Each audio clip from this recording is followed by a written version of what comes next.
Kadang, hidup punya cara aneh untuk menyingkap siapa yang benar-benar kaya. Bukan mereka yang bajunya wangi, rambutnya licin, dan mobilnya mengilap. Tapi dia yang masih bisa tersenyum, meski dunia menatapnya dengan jijik. Inilah kisah tentang Saman, seorang lelaki tua yang hidup di jalanan, dihina karena lusuh, dicaci karena miskin. Tapi hari itu, ia datang ke bank untuk mengambil uangnya sendiri, 1 miliar rupiah. Namun sebelum itu, teman-teman, jangan lupa tekan tombol subscribe, like, dan share cerita ini. Pagi itu, udara kota masih menggantung dingin. Jalanan ramai dengan suara klakson, teriakan pedagang, dan langkah orang-orang yang tampak terburu-buru menuju tempat kerja. Di pinggir trotoar, di antara deretan toko yang baru saja membuka pintu besi, tampak seorang lelaki tua sedang duduk di bawah pohon ketapang yang rindang. Tubuhnya kurus, wajahnya tirus, dan pakaiannya sudah tak jelas warnanya. Antara coklat, abu, dan debu, namanya Saman. Orang-orang di sekitar memanggilnya Pak Man Gembel. Bagi mereka, Saman hanyalah bagian dari pemandangan kota yang sudah biasa. Gembel yang tiap pagi menyapu bekas kopi, mengais sisa makanan dari bungkus plastik, dan tidur di emperan toko dengan tikar lusuh yang sudah sobek di beberapa sisi. Namun pagi itu berbeda. Di balik tas plastik hitam yang selalu ia bawa kemana-mana, terselip selembar surat penting. Surat dari kantor notaris yang isinya pemberitahuan bahwa hasil penjualan tanah warisan di kampungnya telah cair, dan uang senilai 1 miliar rupiah sudah ditransfer ke rekening atas namanya. Saman menggenggam surat itu erat-erat, seolah takut angin mencurinya. Ya Allah, bisiknya, matanya basah. Aku tak butuh banyak. Aku cuma ingin mandi air bersih, makan nasi hangat, dan sholat di masjid tanpa diusir. Ia berdiri perlahan, memungut topi bututnya dari tanah, dan melangkah pelan menuju sebuah gedung tinggi berwarna biru kaca di ujung jalan. Bank Megantara. Setiap langkah terasa berat. Orang-orang menatapnya dengan pandangan aneh. Ada yang menyingkir, ada yang menusuk hidung. Saman menunduk, menatap sandal jepitnya yang sudah tak punya bentuk. Lihat tuh, Gembel kok berani lewat depan bank. Hahaha, terdengar tawa dua anak muda di motor. Saman hanya tersenyum kecil. Anak muda, mudah-mudahan kalian tak tahu rasanya lapar, gumamnya pelan. Angin membawa aroma roti panggang dari sebuah kafe mewah di seberang. Perut Saman berbunyi lirih. Ia menatap etalas kaca kafe itu, melihat orang-orang berseragam duduk sambil tertawa. Mereka minum kopi, memegang ponsel, tertawa keras. Sedikit rasa iri menyelinap di hatinya, tapi segera ia menepuk dadanya pelan. Bukan milikku, tak apa. Yang penting aku masih bisa berjalan hari ini. Ia kemudian menatap langit sebentar, mencoba menguatkan hati. Bismillahirrahmanirrahim. Semoga engkau mudahkan langkahku hari ini, ya Allah. Langkahnya mantap, meski kakinya gemetar. Di dalam hati, ia tahu, ia akan menghadapi sesuatu yang sulit. Meyakinkan dunia bahwa dirinya bukan siapa-siapa, tapi punya segalanya. Gedung bank itu menjulang tinggi, dingin, dan berkilau. Dari kejauhan, kaca depannya memantulkan sosok Saman, kumal, kusut, dan asing di antara jas dan dasi.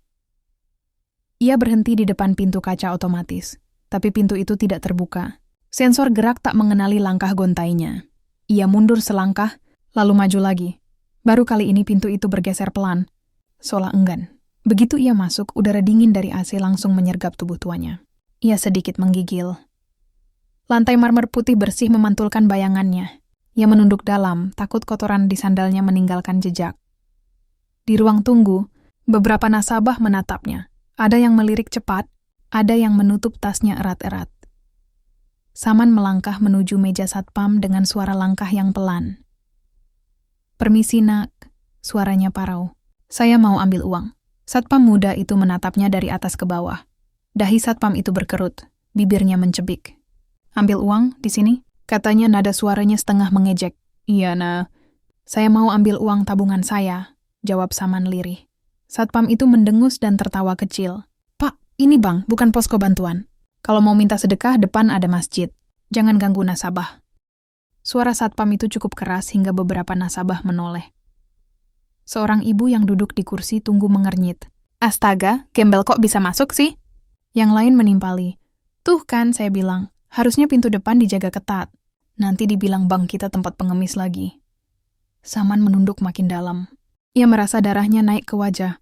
Tangan tuanya menggenggam surat dari notaris itu. Kertasnya sudah kusut di ujung karena berkali-kali dipegang. Saya tidak minta, Nak. Saya cuma mau ambil uang saya sendiri, katanya terbata. Suaranya hampir tak terdengar. Satpam mendengus kasar. Ambil uang? Bapak pikir saya bodoh? Punya ATM aja pasti nggak punya, kan? Beberapa orang tertawa. Seorang pria berjas hitam bersandar di meja teller sambil berkata dengan nada sinis, "Udah, kasih aja 1.000 biar dia pergi." Kasihan, kelaparan kali. Tawa kecil pecah di ruangan itu. Saman menutup mata, mencoba menahan air mata yang mulai menggenang. "Ya Allah," bisiknya dalam hati. "Ujilah aku dengan sabar, bukan dengan marah." Ia membuka mata, menatap satpam dengan tenang. "Nak, saya memang jelek, bau dan miskin di mata kalian. Tapi uang saya ada di sini. Ini suratnya, tolong bantu saya." Dari kejauhan, seorang teller perempuan memperhatikan keributan kecil itu. Namanya Mira, perempuan muda dengan wajah lembut dan tatapan penuh empati. Ia memperhatikan cara Saman menunduk, cara tangannya gemetar saat memegang surat itu. Ada sesuatu yang membuatnya merasa iba. Mungkin karena wajah itu mirip ayahnya di kampung. Mira mendekat dengan langkah hati-hati. "Pak, maaf." "Ada apa ini?" tanyanya pada satpam. Satpam menjawab dengan nada remeh. "Katanya sih mau ambil uang miliaran, Mbak. Tapi ya lihat sendirilah, masa iya." Mira menatap Saman, lalu tersenyum sopan. "Boleh saya lihat suratnya, Pak?" Saman mengangguk cepat dan menyerahkan surat itu dengan kedua tangan gemetar. Kertasnya sudah lecek, tapi stempel notaris masih jelas terlihat. Mira membaca cepat, matanya melebar perlahan. Ini surat resmi. Dan nama Bapak, Saman bin Kasman, benar?" Saman mengangguk. "Iya, Nak, itu saya. Notarisnya bilang uangnya sudah dikirim ke rekening saya di bank ini." Ruangan mendadak hening. Satpam menatap Mira dengan wajah ragu. "Serius, Mbak? Jangan-jangan palsu lagi." Mira menelan ludah, lalu menatap layar komputernya, mengetik cepat. Beberapa detik kemudian, matanya membesar. Ia menatap Saman dengan wajah tak percaya. "Ya Allah, benar saldo atas nama Bapak ada 1 miliar rupiah." Semua mata tertuju pada Saman. Orang-orang yang tadi menertawakan terdiam.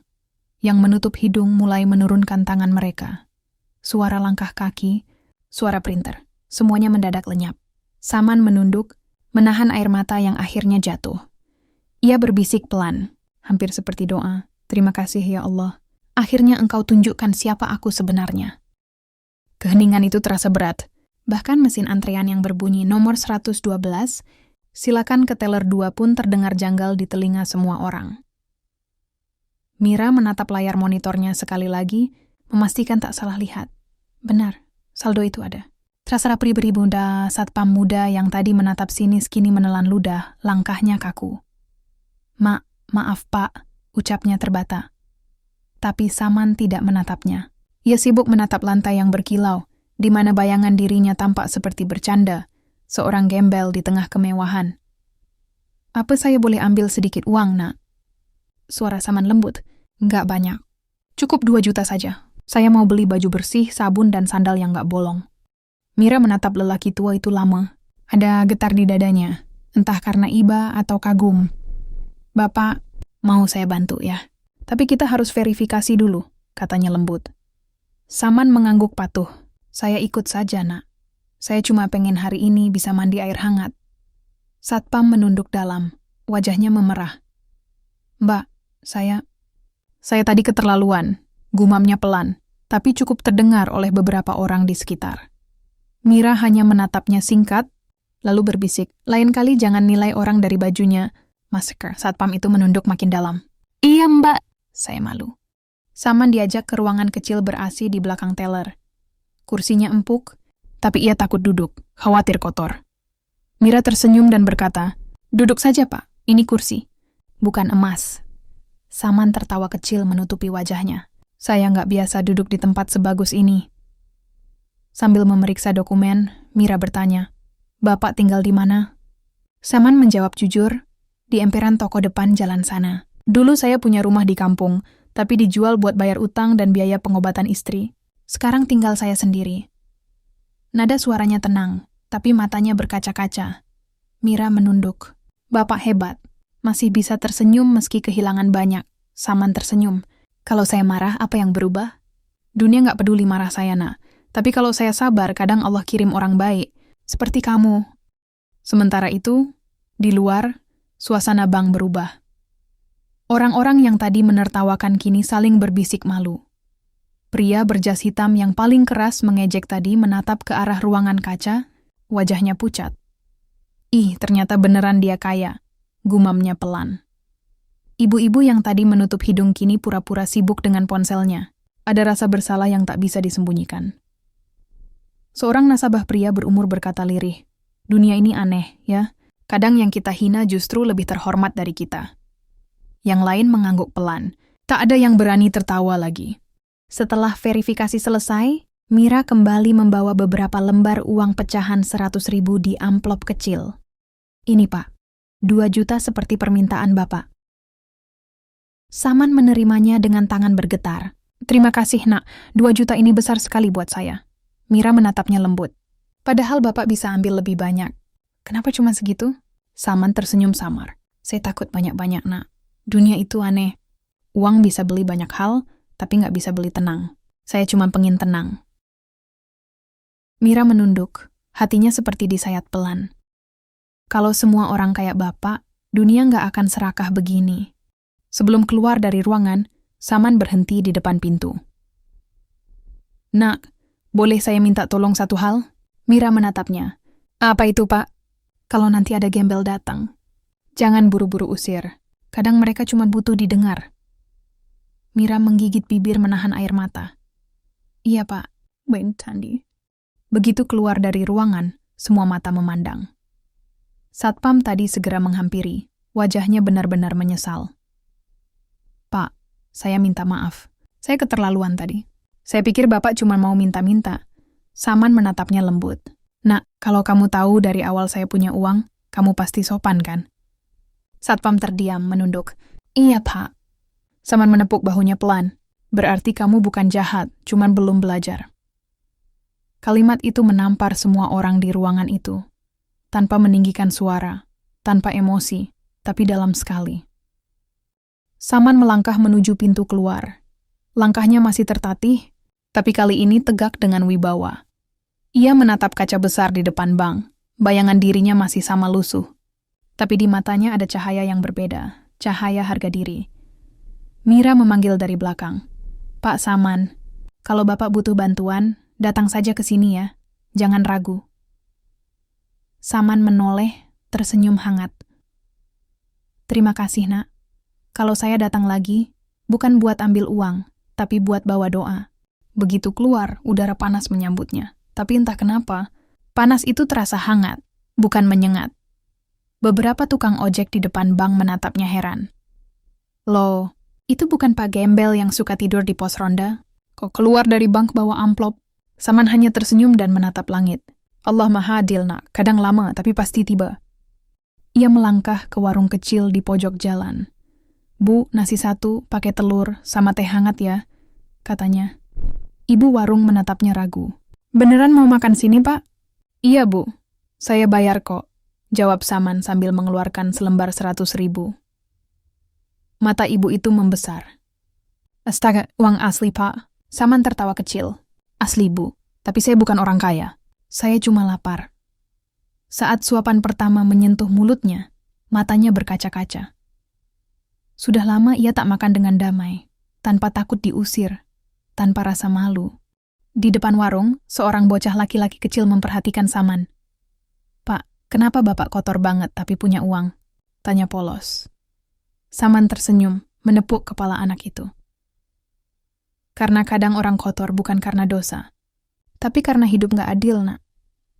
Anak itu mengangguk, lalu berkata, kalau aku besar nanti, aku gak mau ngejek orang miskin. Saman tersenyum haru. Itu cita-cita yang indah, Nak.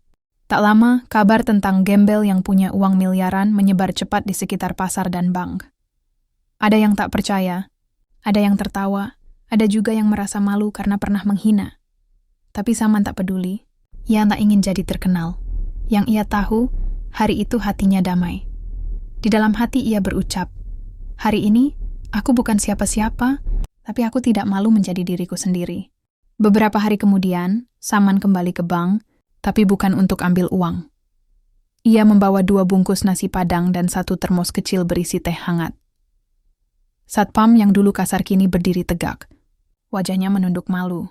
Saman tersenyum dan berkata, "Ayo makan bareng. Rezeki nggak boleh disimpan sendiri." Satpam itu menolak halus, tapi Saman menatapnya serius.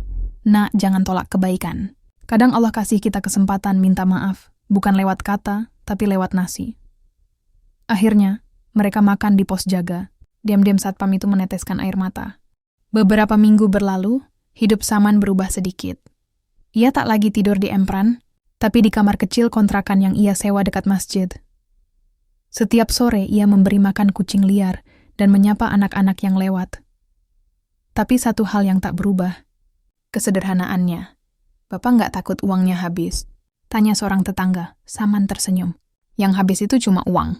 Yang nggak boleh habis itu syukur." Sore itu, matahari tenggelam perlahan di balik atap rumah-rumah kota. Saman duduk di bangku taman, memandangi buku tabungan yang lusuh. Ia menatap nama di halaman pertama, Saman bin Kasman. Air matanya jatuh perlahan. "Terima kasih ya Allah," bisiknya. "Engkau tunjukkan, yang miskin bukan aku, tapi hati-hati mereka yang tak punya rasa." Azan maghrib berkumandang. Ia bangkit, melangkah pelan menuju masjid dengan senyum damai di wajahnya. Dan malam itu, langit terasa lebih lembut, seolah ikut tersenyum untuk seorang gembel yang ternyata lebih kaya dari siapapun. Kalau kisah ini menyentuh hatimu, jangan lupa tekan like, subscribe, dan share ke teman-temanmu. Agar lebih banyak orang sadar bahwa harga diri tak diukur dari dompet, tapi dari hati.